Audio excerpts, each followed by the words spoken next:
Ladies and gentlemen, boys and girls, I present to you a Hymer shell on wheels.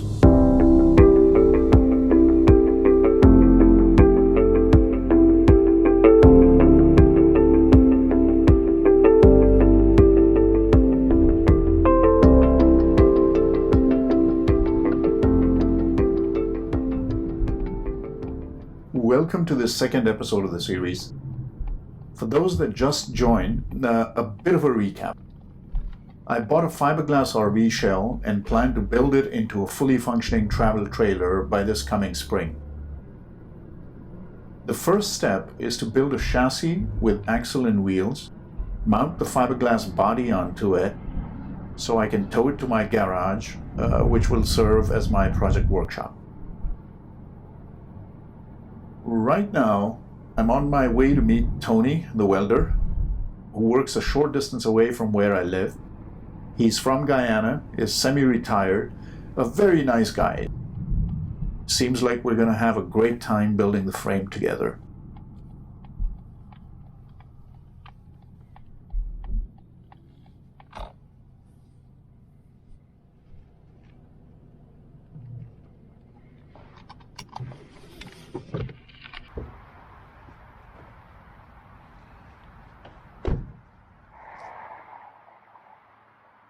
Here's Tony, the T in T&O welding. Awesome. His workshop is heated. So we need to bring the axle in? It's getting colder by the day. In fact, I'm worried it might start snowing next week. I'd better finish here and have the trailer in my garage before first snow, or else it could get tricky towing a very light shell in deep snow.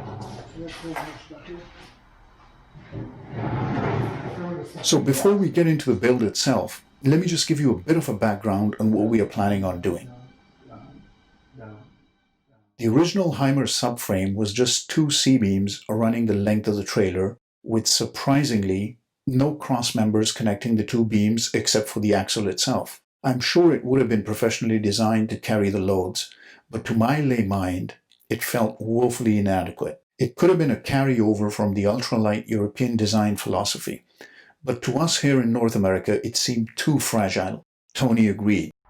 I actually spent a lot of time discussing it with fellow Hymer DIYers. By the way, a big shout out to the Facebook group Hymer Touring GT owners.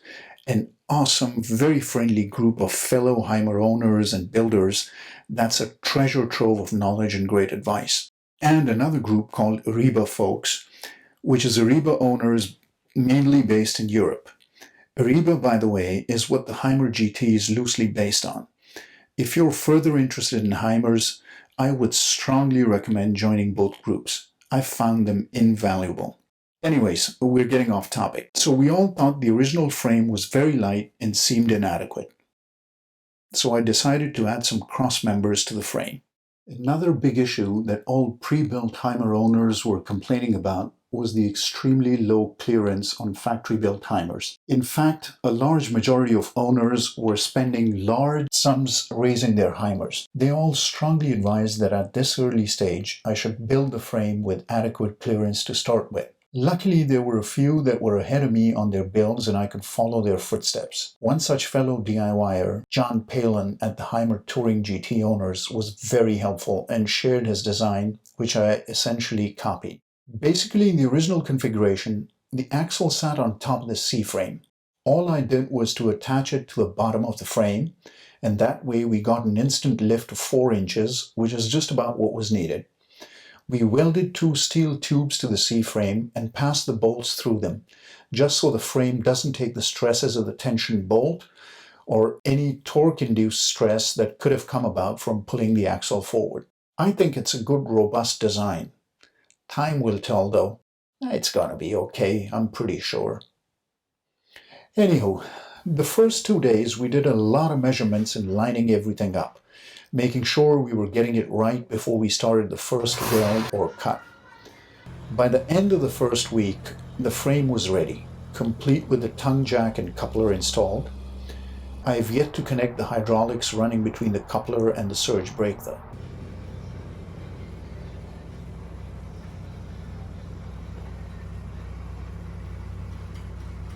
A few final welds and nips and tucks, and the frame was ready to receive the shell. We lifted the fiberglass body and slid the chassis underneath, aligned it,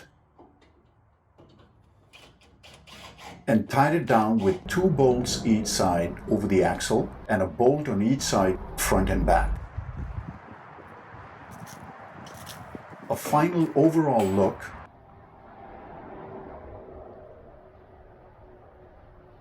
under the body and over,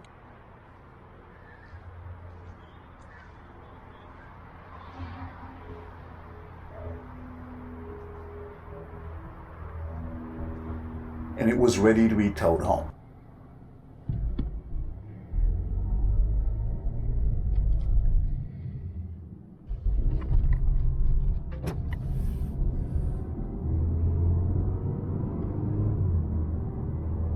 I was a bit tense as we were on our way. I was given conflicting information about the legality of towing a trailer without a registration plate, but more importantly, the absence of taillights. But I relied on the tow truck driver's advice to follow the trailer and essentially use my taillights as a proxy.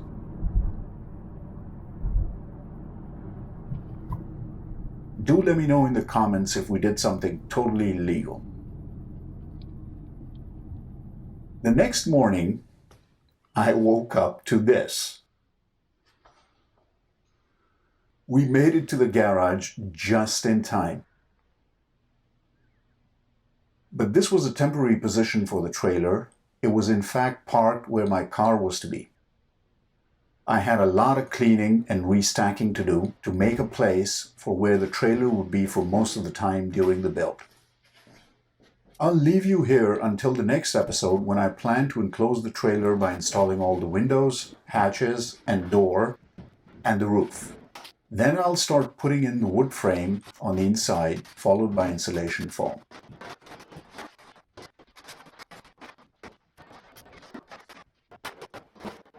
Do please hit the like button, well, if you liked the video. Subscribe if you want to follow my progress. And please don't forget to hit the bell icon, which is super important during this initial phase because I won't be able to follow a set schedule for posting videos. And if you have the notifications on, you will get a message when I post a new video. Do also send me your comments. I would love to hear from you, especially if you have any advice. What do you say, guys? Job well done? I think so. Remember, I'm not an expert by any stretch of the imagination, and these are not how-to videos. In fact, I have done no major DIY projects, so if anything, these videos are an inspiration for those that want to do something similar. If, and that's a very big if, I can end up doing it, anyone can. See you next time.